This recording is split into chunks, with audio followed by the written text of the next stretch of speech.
Hey, welcome back to the show. Today I'm going to give you a studio tour, which will be the 1.0.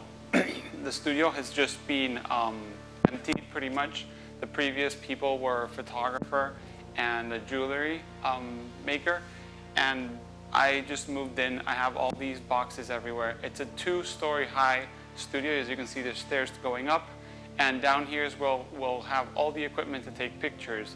I'll have my large format, medium format, and all that gear in the studio, ready to shoot. We'll have backdrops and all of that. And on the top floor, we'll have a darkroom and a digital darkroom or a digital light room, so we can scan and show people content we create when we want to digitalize it. Over here, we have a bathroom, which will be ready for whoever needs to use it, not for developing or to load film. I have my film fridge, which I thought was big enough, but it's come to be small. Now I have a few beers, I have some film, I have some ice here for when I want to develop and it's too warm, because I'm still working on chill to get cold water in the darkroom, and some Impossible film, some Polaroid film, water, and then we have some tripod stands, light stands, and some boxes. This I'm going to make some shelves. I'm going to store some stuff here, and then here we have, so we can do presentations, a little projector screen, which is actually an IKEA shade, so we can, you know, if we ever have guests or something, we can cover all this mess up and have any kind of video here. Over here we have a remaining sofa that they had here, which is going to go upstairs. We have my CNART P2 8x10 with a Gitzo old tripod. I have my Chamonix 11x14 on another modern Gitzo. Then we have here is a table that I made so I can use when I'm shooting. I can pull it out, have the equipment here, and have it available for when I'm shooting people at the studio. As I said, the sofa's going upstairs. I have some more boxes. We're going to do some shelving here so I can store some of the gear downstairs. On this side, we're going to have some seamless hanging on the wall, a triple seamless. We can shoot on the width of the studio, which is not very big. And when we want to shoot something a whole body, we're going to put some light stands over here to hold the seamless and throw the seamless down and shoot from over there where the fridge is. I don't know if we're going to make anything on this wall except for the seamless. We'll have some extra seamlesses here. We have windows, so we have natural light in the mornings. As you can see, I have it covered because it gets quite hot if not. And then again, another little sofa that probably will stay here for people to be comfortable when we're shooting downstairs.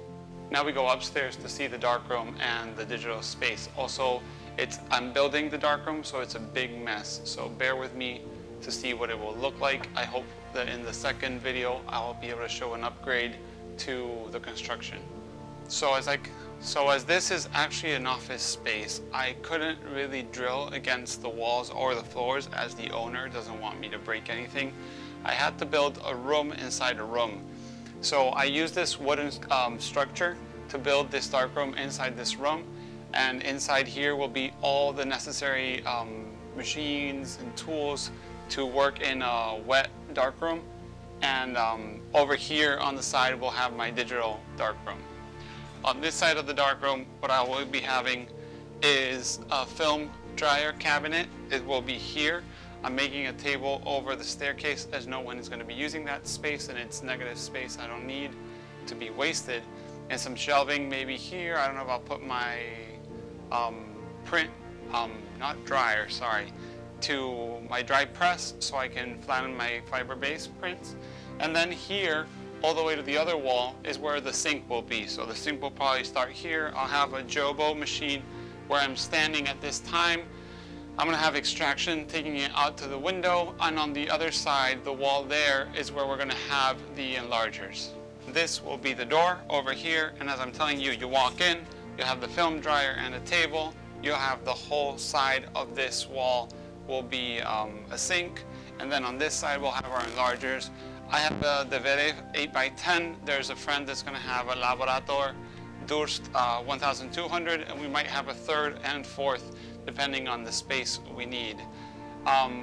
Also, here's where the extraction will be going out that wall you're seeing, and actually the wall you're seeing through will be a library to have either darkroom technique books or photography books, zines and stuff like that for people to be able to check whenever they want to check some books and just not be in the darkroom or shooting. We can have some downtime in that area. Here will be the digital area. We have a computer which are covered for dust. There's an old iMac. I will have another computer there. We have a Nikon Coolscan 5000, Epson V700, and a second Epson V700. Might get a Kodak pack on to scan shelves so we can have some stuff, either rocket blowers, little books, magazines, and stuff like that. These walls I hope to cover with the work we do in the darkroom. I'll be covering the wall of the darkroom so it doesn't look like just a box inside a room, but like a little cabin. That's why it's made out of wood. And here, which is a mess right now because where I'm working with wood, I have a little improvised table here to cut and prepare everything for the darkroom, is where we're going to have that lower downstairs sofa. We're going to have a little table, some plants. The shelf I was telling you with the books will go on this side, and on the other side we might have another chair or desk or some equipment that we need to use either in the darkroom and that doesn't fit or something like that. We have windows here, as I said, and on this wall, as I said, is where the extraction is going to come out of the darkroom over the sink and is going to go through that window to have some fresh and non-toxic air inside the darkroom. I'm going to have air coming out and air coming in so we can have the best ventilation inside the darkroom. Well, that's it for the studio tour. I know it's all under construction and it looks like not much right now, but I'm very excited to have a proper space, as in my old darkroom, which I have to dismantle, I could not fit anymore. I had no space for big prints. I had no space to have more than me inside the darkroom. I'm using this space to give workshops. I'm doing medium format, large format. I'm going to start doing 35 and darkroom workshops. I'm counting on bringing people over to this space to use it as to give other workshops. And yeah, I'm excited to have a big darkroom. I'm excited to have a proper studio where I can have my camera set up and I can shoot anytime I want. And also, even though I'm not a big friend of scanning, having the digital darkroom so I can share with you guys on these videos what I do here or what I do when I do reviews out and about. So yeah, thanks for watching and see you on the next video.